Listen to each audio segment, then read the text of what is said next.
What's up, DBs? Coach D Magic here, former D1 defensive back. We're here to talk about press man, specifically the Cleveland Browns, how they're teaching press man. And this is the most popular way that I see it done at the NFL and D1 levels. Make sure you go grab that DB Mastery program because everything we talk about in our program is exactly what we're going to talk about in this video. And it's only $50, guys. Now, imagine being able to learn the exact press man technique that the NFL and D1 teams are learning for $50, and you get safety drills, slot man drills, speed and agility, mental training, and weight training, okay? So when it comes to the press man technique, okay, let's talk about the distance. You're gonna be 1.5 yards, 2 yards off. So right now, it looks like he's about 2 yards off. The reason why you don't wanna crowd the line of scrimmage is you wanna give yourself space to read the release, and two, if you crowd the line of scrimmage, all he has to do is take one step outside of your frame, and you're going to be forced to open up. So when it comes to press man, we want to stay square. Talk about the stance. All right, good knee bend. Okay, good arc in his back. You want to show your chest a little bit, show your numbers a little bit. You don't want to have your shoulders curled over and have a hunch in your back. What are we keying? Okay, we're keying. Oh, sorry, leverage. We're most likely going to be inside leverage. Okay, we're not going to talk about dividers on this one. But most times you're going to be inside leverage, inside eye, meaning our nose is going to align to his inside eye. So the receiver's right eye, our nose is going to be on a direct line with his inside eye. You don't want to be too far inside because if he takes an outside release, you're going to be forced to open up. Now, what are we keying? I'm going to give you guys 2 ways just so I don't give you too many different options because, guys, there's literally like 5 different things you can key, and you can have 5 NFL DBs in the same room, 5 high-level DB coaches in the same room, and they'll tell you something different. I'm going to teach the inside hip, okay, or I'll give you 3 ways. Inside hip, the trunk area. Some guys are teaching the inside knee, okay? Some guys are teaching the inside knee or the leveraged knee, okay? So watching the receiver, we're only watching the receiver. Okay, if we're watching the inside hip, that inside hip stays in place. Even though it moves forward, it's not moving left or right. His head, his hands are moving, his feet are moving, but that inside hip stays exactly in this area, okay? And then once it turns over and leaves, now the release is confirmed. Same with the trunk area, the belly button, the bottom of the numbers. And then if we're watching that knee, same thing with the knee. Once that knee fully turns over, all right, release confirmed, okay? So choose one of the 3. Now let's take a look at his technique. So the reason why guys fail in press man, or the keys to press man, all right? Stay square, be patient, eyes, feet, then hands, okay? So look at his steps. So he's taking these small 6-inch steps with this outside foot. Now, again, these are called something different depending on who you're talking to. Read steps, peer steps, patient steps. I call them patient steps. Okay, because we got to do something with our feet. We don't want to pop our feet. We don't want to be unpredictable with our feet. So no matter what, okay, once the receiver starts to move, the play starts to go, 6-inch step, 6-inch step, 6-inch step. All right, engage your core, okay, as well. So we're not leaning. All we're doing is getting some foot fire, keeping ourselves square. We don't want to be have dead feet, keeping ourselves square, keeping ourselves patient as we read the release. Okay, step, step, step. Notice how he took 3 steps and he hasn't gotten out of his frame. All right, he's starting with his shoulders over toes, his feet inside of his arm, his shoulders. And as we take 3 steps, because they're so small, we're still in a position where we can kick. Now, so patient step, read step, peer step, whatever you want to call it. Kick step. Okay, watch his feet. Kick step. So this is a kick step. I would love for him not to cross. See how he's crossing his feet? Try to keep your feet apart. All right, but this movement of him sliding, all right, and kicking, this is called a kick step. Keep our hips square, our hips closed. We're not opening up. On the outside release, we're thinking defend the fade first, defend the 9, win the 9.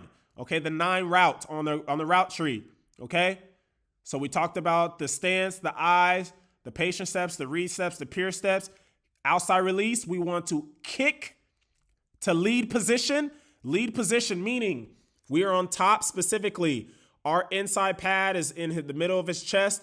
And we're on, the lead position is we are from the middle of his chest to the top shoulder. That's the lead position, okay? So we don't want to be behind, obviously, within the first 5 yards.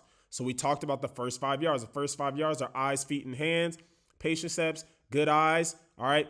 Kick to lead. Now we're going to, kick to lead position, win the 9. All right, so this receiver's on the red line. This is where receivers want to get. So they want to win the red line so that the quarterback has time to fade him and give him time to fade him to the sideline if need be. He doesn't want to take a wide release and squeeze himself to the sideline. So we want to stay on top, and we want to be on top on this red line. Now, let's talk about the hands, okay? So they teach a 2 to 1 to none progression, okay? So if the receiver releases inside of our frame, and inside of our frame is elbow to elbow. Elbow to elbow. If he releases inside of our frame, all right, so he is within this elbow, okay? His chest is within the elbows, okay? Now, if he were to have this shoulder outside of our elbows or outside of our arm's length, okay, we would go one hand, and if he's just taking a wide speed release, we would go none. So he's within our frame. 2 to 1 to none, okay? So the first 5 yards, we want to kick to lead position, 2 to 1 to none if he's within our frame, all right? So the first 5 is eyes, feet, and hands, and in the NFL, you got to get your hands off at 5, okay? And this is where a lot of DBs struggle, period, with holding calls and just the transition from college to NFL, all right? The second phase, okay, so like from the 5 to 12-yard mark, eyes, feet, and body. We want to win with our eyes, all right, on the hip, our feet, okay, and we want to win with our body position. So if he's trying to go back inside, we can't get our hands on him. We got to win with our body position. First 5, eyes, feet, hands, 2 to 1 to none, okay? Oh, and last thing, okay, so once he gets hands, they teach to kind of get their head back, to kind of push their head back when they lock out, get that head back when they lock out. It's kind of hard to see here, but try it when you're locking out. Shoot that head back, okay? Get that head back, lock out, okay? And now, like I said, our mentality is we want to be in a lead position, win the kick to lead position, win the 9, compete on the comeback. Kick to lead, win the 9, compete on the comeback, okay? A lot of people are, Coach, what about the comeback? All right, at the end of the day, I feel like explosive plays come from, when we talk about outside releases, right? Explosive plays come from the fade, okay? There's a lot of techniques we can do to win the comeback. A lot of, especially in the high school and college level, where it usually comes from the boundary, and it usually comes from, you can usually dictate it by how close they are to the sideline and their split, where they're lining up on the numbers, bottom of the numbers, top of the numbers, okay? So we talked about the hands. We talked about the second phase, which is eyes, feet, body, okay? Compete on the comeback. Drive for 5. Okay? We're out of phase because we're playing top down. Drive for 5. We need to explode, drive to the hip. Do not look back for the ball until you get in phase with the receiver. Drive. Boom, play the hands. Okay, when receiver brings his hands up, we're out of phase. We shouldn't be looking back for the ball. His hands are basically where the ball is going to be targeted or thrown. All right, so as we drive to that hip, we want to punch through the hands. Don't swipe, punch straight through to the hands, okay? Here's a live rep, one-on-ones in training camp, okay? Look at his feet, look at the DB's feet, look at his steps, step. All right, even though we bring that inside foot off the ground, it's never going to be perfect, but we still take our patient steps. Kick, we're staying on top of the 9, staying on top of the fade. All right, one-on-ones, if you're trying to win a job, the easiest way to lose the job is to get beat deep. Like when I was in college and I asked one of the the seniors corners, like, man, how do I get on the depth chart? How do I impress coach? He said, don't get beat deep. He don't care about the slants. He don't care about hitches, tag off. But if you get beat deep, that's 6. All right.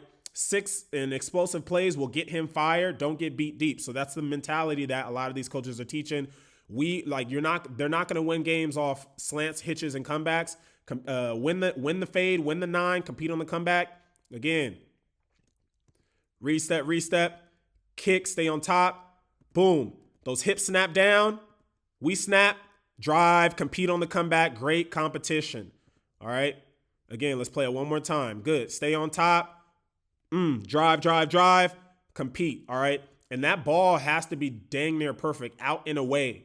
Okay. Most quarterbacks aren't putting that ball out and away towards the sideline every time. So as long as we have our eyes where we're supposed to be, he gets a little handsy here. Again, it's not going to be perfect, but he's not restricting hands.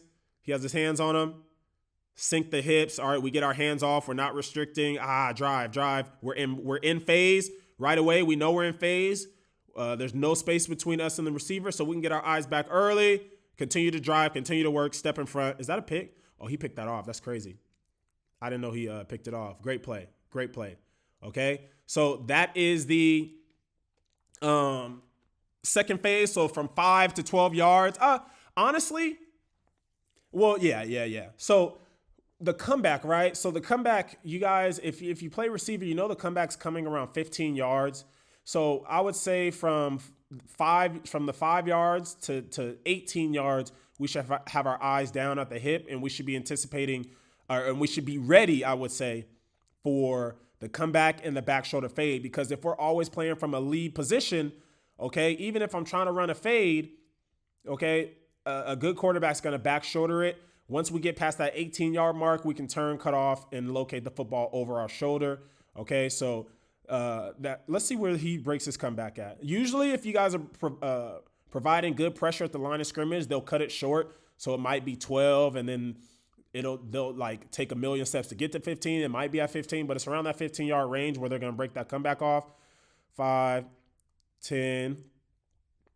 Okay, and right about 14, 15 yards is where he gets to on that comeback, all right? So that's why it's good to know both sides of the football. All right, so we talked about the first 2 phases. Phase 1, the first 5 yards, eyes, feet, hands. Phase 2, eyes, feet, body, eyes down, expecting or getting ready for the comeback at 15, back shoulder fade at 18, whether it's the design back shoulder fade or because we're on top, the quarterback's just going to try to throw the receiver open. Okay, now we have Denzel Ward here, okay? Take a look at his patient step here.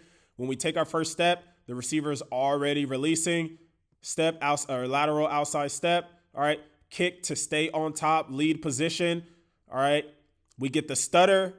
Okay, remember I said it comes at 15 yards. Okay, you might, and this is where it helps to not have your hands on. So if we're too handsy on this part, let's say he does run a stop route. He can use our hands against us and he can throw us by.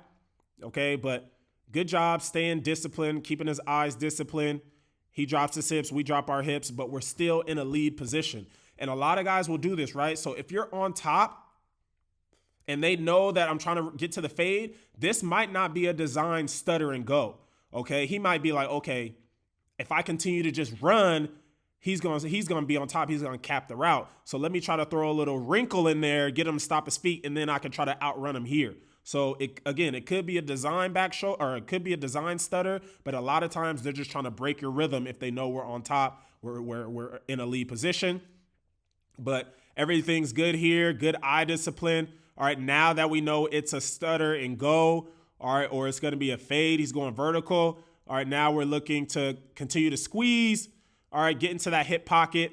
And then as we see the numbers, or we see the V of the neck of the DB or the receiver, that's an indicator of a back shoulder throw. Again, for the first 18, let's see, 5, 10, 15, about 18, his eyes are up. We're still thinking back shoulder at this point. Okay, we're still leading, I would say. So if it is a fade, we can turn and cut off. But we see his eyes up, the V of the neck. He starts to decelerate. All right, now we know it's a back shoulder. Make sure you get your head around. All right, get your head around, guys, because if you make contact, even if it's incidental, okay, the ref's going to call it. So make an effort to get your eyes up and your head back to locate the football. You don't even need to see the football. They just want to see you make an attempt to get your eyes back, okay? And he does a good job of punching through the hands, like I said. I hope you guys learned something, man. This is one of the more popular press techniques out there. If you guys want to learn this technique in detail, I have tons and tons of drills. Go to thedbnetwork.com.